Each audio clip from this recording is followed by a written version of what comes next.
Sir పెట్టిన ప్రతి ఒక్క ఇగ్నైట్ కాంపిటీషన్స్లో నేను ఫస్ట్ ప్రైజ్ రావడం జరిగింది. అప్పటి నుంచి సార్ మమ్మల్ని చాలా మోటివేట్ చేసేవారు.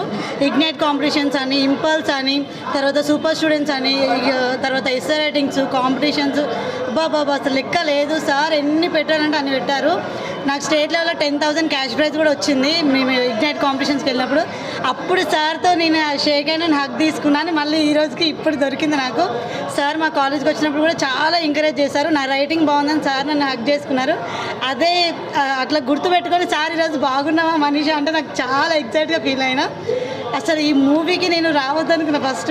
అక్కడ మాకు హాస్టల్లో పర్మిషన్ ఇవ్వలేదు, కానీ మేడంతో ఫైట్ చేసి మరి ఈ మూవీ చూడడానికి వచ్చాం. మూవీ అయితే మైండ్ బ్లోయింగ్. అసలు సార్ చేసిన దానికి ఇంకా చాలా తక్కువైంది.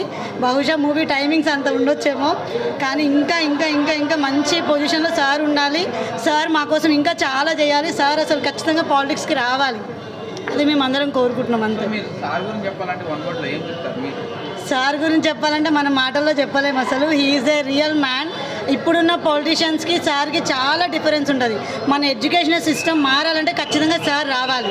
సార్ వస్తేనే ప్రతి ఒక్క గర్ల్ చైల్డ్ గురించి ప్రతి ఒక్క గర్ల్ చైల్డ్ గురించి సార్ ఎంత తాపత్రయపడుతున్నారు. సార్ ఉండడం వల్ల మేము ఇంతకుముందు ఇంటర్ డిగ్రీ అయిపోగానే ప్రతి అమ్మాయికి మ్యారేజ్ చేయడం జరిగేది. కానీ సార్ వచ్చిన తర్వాత మాకు ఇప్పటికీ పీజీ చేయాలనే ఆలోచన వస్తుంది. మాకు మ్యారేజెస్ కోసం ప్రెజర్ లేదు. ఇంట్లో చదువుకోండి అని చెప్పి ధైర్యంగా మా పేరెంట్స్ పంపిస్తున్నారంటే అది కేవలం సార్ వల్లనే. సార్కి చాలా రుణపడి ఉంటాం మేమందరము. Thank you very much. Actually మాకు ఇంత డేర్నెస్ లేదు ఫస్ట్లో. ఎప్పుడైతే సోషల్ వెల్ఫేర్లో జాయిన్ అయ్యామో ఈ డేర్నెస్, ఈ కాన్ఫిడెన్స్ అంతా సార్ వల్లనే వచ్చింది. ఇప్పుడు నాకు చిన్నప్పుడు ఇలా మాట్లాడాలంటే చాలా భయం అసలు, కానీ ఈరోజు ఇలా మాట్లాడుతున్నానంటే మొత్తం సార్ క్రెడిట్సే. ఇప్పుడు ప్రతి ఒక్క